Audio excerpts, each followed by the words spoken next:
भाई साहब जब ठीक मैं आपके यहाँ आया मथुरा में तो मुझे किसी ने नज़र उठा करके नहीं देखा। एक डॉक्टर साहब ने देखा और मेरे से बोला भाई साहब कहाँ जा रहे हो? मैंने कहा भाई साहब मैं रामनगर जा रहा हूँ कब सम्मेलन में। आप कभी हो? मैंने कहा हाँ। बोला आप कभी क्या हो? आप तो बीमार हैं। अरे मैं डॉक्टर साहब मैं बीमार नहीं हूँ। अरे बोल मैं डॉक्टर हूँ, मेरा विश्वास करो, आप में खून नहीं है, खून चेक करा लो। मैं डॉक्टर साहब जब खून है ना तो चेक क्या कराऊँ? अरे बोल ब्लड प्रेशर चेक करा लो। मैं डॉक्टर साहब जब ब्लड ही नहीं है तो प्रेशर कहाँ से होगा? और ब्लड प्रेशर के बारे में मैं खूब जानता हूँ। जब मैं हाई स्कूल में पढ़ता था मेरा ब्लड हाई था, इंटर किया तो मध्यम रह गया। और जिस दिन से साहब डॉक्टर साहब घरबारी घर में आई है वह दिन लो ही लो चल रहा है। फिर भी डॉक्टर साहब ने सिरंज उठाई साहब मेरे लगाई। 10 मिनट बाद डॉक्टर साहब के पसीना। मैं डॉक्टर साहब क्या हुआ? बोल खून नहीं मिल रहा है। मैंने सिरंज को तोड़ा और मैंने कहा डॉक्टर साहब आपके बजाय हिंदुस्तान के मच्छर अच्छे हैं, जहाँ मुझे काटते वो तुरंत खून निकाल लेते। भाई साहब माफ़ करना, कोई डॉक्टर हो तो मैं आपके यहाँ कोई रचना नहीं पढ़ रहा हूँ। मैं तो अपने राजस्थान के ऐसे अस्पताल की रचना पढ़ रहा हूँ। उत्तर प्रदेश का कोई डॉक्टर हो तो माफ़ करना। क्या एक मरीज की अंतिम चल रही थी घड़ी, एक मरीज की अंतिम चल रही थी घड़ी और डॉक्टरों की भीड़ घेरे खड़ी। तो डॉक्टर साहब मरीज से बोल भैया तेरी अंतिम इच्छा हो तो बता जा। मरीज बोला डॉक्टर साहब मेरी अंतिम यही इच्छा है कि मेरी जगह तू मर जा। मरीज बोला वो डॉक्टर साहब मेरी अंतिम यही इच्छा है कि मेरी जगह तू मर जा। तो डॉक्टर साहब हो गए नाराज। मरीज बोला हजूर आप क्यों होते नाराज? मेरी विनती पे दीजिए ध्यान, आप तो इस कलयुग के साक्षात भगवान। डॉक्टर बोला कैसे? मरीज बोला ऐसे कि चौराहे पर हुई हत्या को आप आत्महत्या में लिख सकते हैं। चौराहे पर हुई हत्या को आप आत्महत्या में लिख सकते हैं और दाहिने पैर की जगह आप बाएं पैर को काट सकते हैं। तो क्या डॉक्टर साहब मेरी जगह आप नहीं मर सकते हैं? क्या मेरी जगह आप नहीं मर सकते? बढ़िया बढ़िया। एक छोटा सा व्यंग। सुबह सुबह का वक्त, सुबह सुबह का वक्त मस्जिद की अजान और मंदिर की झालर कितनी लगती है प्यारी। और चाय का प्याला लेके मेरी चारपाई के पास खड़ी घरवारी बोली यदि सुनते हो। सुबह सुबह का वक्त मस्जिद की अजान मंदिर की झालर कितनी लगती है प्यारी। और चाय का प्याला लेके मेरे चारपाई के पास खड़ी घरवारी बोली यदि सुनते हो। मैंने कहा सुन रहा हूँ, बहरा नहीं हूँ, बोल क्या कहना है कह दीजिए। बोल मैं कब की खड़ी हूँ, लो चाय पी लीजिए। मैंने कहा सुबह सुबह का वक्त है, राम रहीम का नाम लेने दीजिए, इस चाय को 10 मिनट बाद दीजिए। तो गुस्से में बोली कि 10 मिनट में तो ठंडी हो जाएगी। मैंने कहा कम वक्त तेरी उम्र 60 साल की है गई, तू अब तक ठंडी ना है पाई तो कहता है 10 मिनट में ठंडी हो जाएगी। मैंने कहा कम वक्त तेरी उम्र 60 साल की है गई, तू अब तक ठंडी ना है पाई तो कहता है 10 मिनट में ठंडी हो जाएगी। इतनी कहने पर गुस्से में तेज कमरे से बाहर आके बड़े जोर से रोने लगी। भगवान को कोसने लगी कि भगवान मेरी एक अर्जी है, आगे आपकी मर्जी है, मेरा एक थोड़ा सा काम कर दीजिए। इस संसार से मेरे पति बाबूलाल ढीगिया को उठा लीजिए, मुझे विधवा बना दीजिए। इतनी सुनने पर अपन भी गुस्से में तेज बैग उठाया कमरे से बाहर। घरवारी बोली कहाँ जा रहे हो भरतार? मैंने कहा आत्महत्या करने। मैंने कहा आत्महत्या करने? बोला आत्महत्या करनी है तो जल्दी कर लीजिए, यदि आपके हित में होगा। और 4 दिन पीछे मरा तो तेरा दाह संस्कार नहीं होगा। मैं बोला कैसे?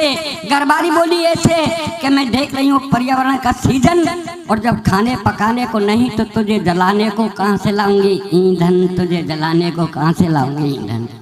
वाह बढ़िया। मैंने कहा तू मेरे ईंधन का फिक्र मत कर, तेरा ध्यान किधर मैं समझाता हूँ, आओ उधर। ठीक मरने के बाद शमशान घाट जाना और 5 हीटर रख के चली आना। बेटे को समझाना, बेटे जाना बटन दबाना, पापा को जला के घर चले आना। बोल ठीक है तेरे मरने के बाद शमशान घाट जाऊंगी, 4 हीटर रखाऊंगी, बेटे को समझाऊंगी, बेटा जाएगा बटन दबाएगा, तुझे जला के घर चला आएगा। पर एक बात बता, तू जलने के बाद पता नहीं स्वर्ग या नरक जाएगा, पर इस महंगाई में जो 5-5 हीटरों का बिल आएगा उसे का तेरा बाप चुकाएगा, उसे का तेरा बाप चुकाएगा। बहुत बढ़िया। एक बाबा मेरे नजर आ रहे हैं, मैं बाबा के चरणों में प्रणाम करता हूँ। ऐसे जो महान साधु हैं, आज साधुओं ने ऐसे महान साधुओं का अपमान कर डाला। तब 4 पंक्ति पढ़ता हूँ। कल फिर पता नहीं अगली साल जान तू आप। हाँ बाबा ने का भरोसा है कि धरा दुखी है आज हमारी इन बाबाओं की करतूत से, और संभल के रहना अपने घर में जिंदे इन भूतों से। तब पढ़ता हूँ कि रघुपत राघव राजा राम, रघुपत राघव राजा राम, मिल गई जेल करें आराम। बैठे रो रे राम रहीम और आसाराम, रघुपत राघव राजा राम, मिल गई जेल करो आराम, रघुपत राघव राजा राम। काट की हांडी खूब चढ़े, तरो पदर गए नीचे ते, और लुटिया बन के डूब गई, अब नाय मिलेगी ढूंढे ते। उड़ गई पगड़ी हुए बदनाम, रघुपत राघव राजा राम, मिल गई जेल करें आराम, रघुपत राघव राजा राम। ऐसे महान साधुओं को उन लोगों ने बदनाम कर दिया। अब एक छोटी सी रचना पढ़ के मैं बैठ जाऊंगा।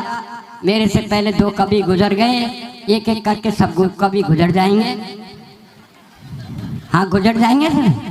हाँ सच कह माता रहा है। बहने बैठी है, अब इसका गुजरने का इंतजार है बस। माता बहन बैठी है ना, सब घूम का बना रहा हूँ, सीधे साधा पढ़ रहा हूँ, समय का अभाव है, कवियों की लिस्ट लंबी है। कि परसों के रोज मेरे एक मित्र का कार्ड आया, उसकी बेटी की शादी थी, उसमें मुझको बुलवाया, लिखा भैया आना, आपके बस के कुछ ना हो तो केवल कन्यादान कर जाना। भैया आना, आपके बस के कुछ ना हो तो केवल कन्यादान कर जाना। मैं 5 बर्तनों का सेट 11 रुपया नेट लेकर रवाना हुआ। वहाँ देखता हूँ बहन बेटियों का ताता, कोई आता कोई जाता। एक कमरे में बबीता और उसकी सहेली, पास में बैठी थी वो दुल्हन नई नवेली, उसी कमरे में मुझे बैठा दिया। तो एक सखी बोली कि बहन तू पराई हो गई, एक सखी बोली कि बहन तू पराई हो गई, पराई का नाम सुन के सरोज रो गई। तो देख के हाल वो दुल्हन बोली तत्काल। भाइयों उस दुल्हन के सम्मान में ताली बजाना, जो मैं अंतिम लाइन कहूंगा कि क्या करना, कि देख ये हाल। और वो दुल्हन बोली तत्काल, अरे बोले बाबरी तू क्यों रो रही है, मैं कोई हमेशा को नहीं जा रही हूँ, आज सुहागरात कल तलाक परसों यहीं आ रही हूँ, आज सुहागरात कल तलाक परसों यहीं आ रही। वाह वाह वाह। अब